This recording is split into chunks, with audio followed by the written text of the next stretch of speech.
My next guest is an actor and an Emmy award-winning comedian. His latest film is Shadow of the Vampire with John Malkovich and Willem Dafoe. Please welcome Eddie Izzard.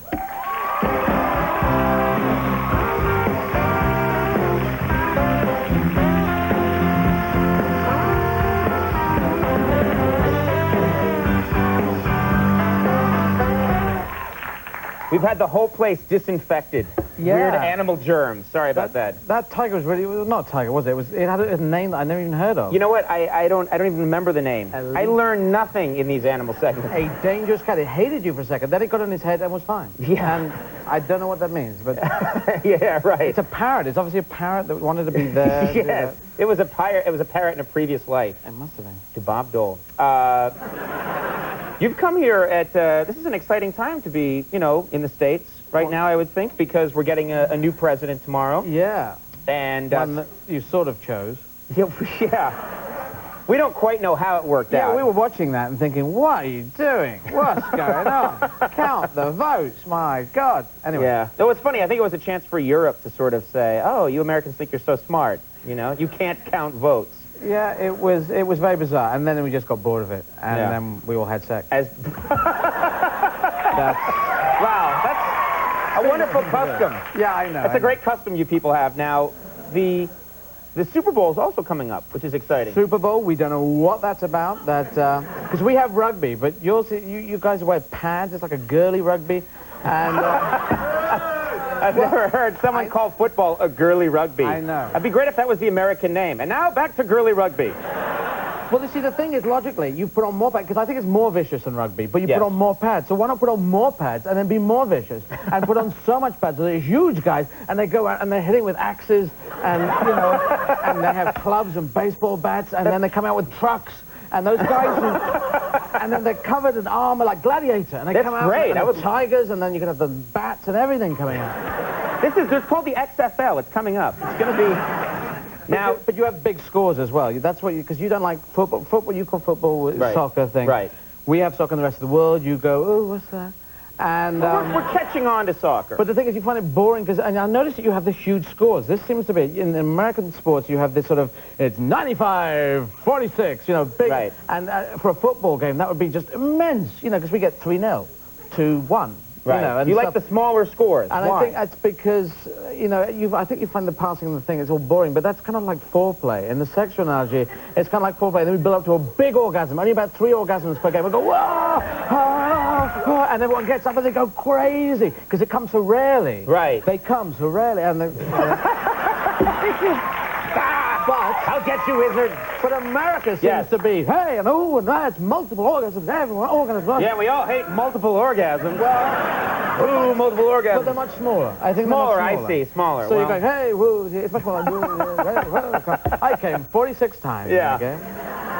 I like your impression of an American orgasm. Whoa. Just because there's so many yes, of them, and if they were that big, then you would die. You'd be a dead nation. And you're not. You're the Roman Empire. Exactly. And you're going on. We're on our way, yeah. And there's no one to compete with America. You're just the Roman Empire. You've got vomitariums. They're going to come. I can't wait till we get the vomitarium. Well, it's going to be there. Now, what about, speaking of our American culture, do you watch American TV? Do you see much of it? I do. I like television. I watch the channels, and we have these, well, there's so many, you know, but we've got cable as well now in Britain, so there's so many. And I do sometimes go between 20 channels.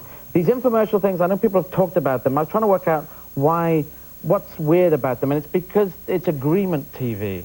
You know, because we're quite used to people coming on saying, I think this, and they say, well, I disagree with you, Jeff, because pigs don't do that. Right. But this is where they go, I agree with you, pigs are really great. Yes, and I got a better pig than you've got. Oh, you've got that special pig. Yes, and I like to use that pig around the house because it does the hoovering and it eats up and finds truffles that I've hid. Oh, yes, and I want to buy more of those pigs. I've given them to my children, and I wear them as a hat. As a hat. I've never tried that with a pig.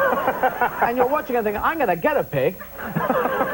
That pig infomercial is totally sold me. And it feels and everyone's so happy on that when those infomercials. They just agree for hours. Yeah. And then there's a loop. And if you're not careful, you're back going around again, and they're saying the same thing. And you say, I've got to get a pig. We're getting you a pig. Yeah. This show, it's a special gift. You didn't have a pig on you. You could have had a pig earlier. No, that pig would have been... There was one back and was like, I'm not going out there. Come on, pig. Now, what about the, I don't know, I am not familiar with how well the internet is doing in Europe. It's a big thing here. Is it a big thing in England? Yes, it's a very big thing. I mean, it's kind of handy. I mean, America did sort of start this thing, but seeing it's in the English language, we just sort of whipped right in there and said, hey, it's fun. And, but it does, I mean, I get on it and I search for things, you know, and then you get bored and then you find a million things, you check the first one, no. And the sex thing keeps coming up. You know, like you search for, tell me about Valhalla, the ancient gods of the Nordic gods. It goes, sex with people, sex with dogs, sex with pigs, sex.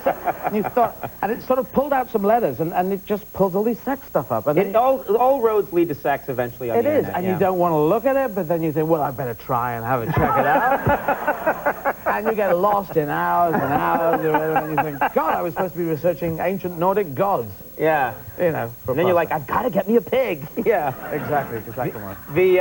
That's pig online, pig.com. Yeah. Check it out, folks. It's coming. Now, let's talk about this movie, because I want to make sure we mention this. I saw this movie. I really enjoyed it. It's a great idea for a movie. My film, although... Really? Although John Malkovich and Willem Dafoe have sort of bigger roles, it's just to back up the small role that I have, which is really the starring role. Yeah. So it's an Eddie Izzard vehicle, and they're just sort of It is helping. a vehicle, but I'm like at the back in that in the back seat. They somehow got in the front seat of the vehicle, even though it was my vehicle. Now, what's funny about this movie? It's a great idea, and quickly, just to tell people who haven't seen it.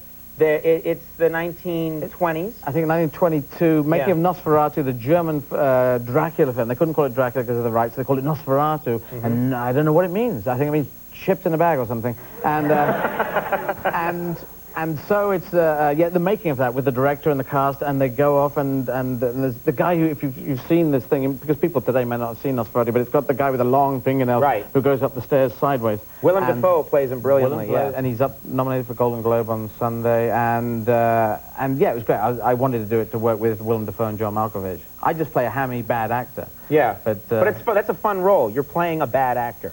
It is, but I think I was so bad as a bad actor that I find it very difficult to watch, and I was just awful. It just makes me kind of ill. But there's me as normal, and then there's me hamming it up, and I'm just really terrible. Well, we have a clip here from the movie. What do we need to know for this scene? This is where no one knows who's playing the vampire, and this is where I explain who's playing the vampire. Now let's take a look at this clip from Shadow of the Vampire. He's a character actor. Who told you he was playing the vampire? Herr Doctor told me.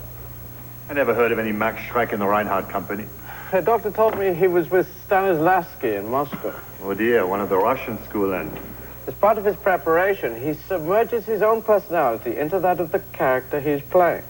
That is why he's not traveling with us. Herr Doctor told me he went to Czechoslovakia weeks ago to absorb the flavor of the place, I suppose. Herr Doctor also told me that when we get there and start filming, Max Schreck will only appear to us in full makeup and costume as the vampire. It's a nice movie. It's a great idea, too. I like it. Shadow of the Vampire is now showing in New York and Los Angeles. It opens nationwide next Friday. It's getting all kinds of awards. And congratulations, Eddie Izzard. Thanks for being here. Thank you very much. Very nice to have you. Dar Williams coming up. We'll take a break. We'll be right back.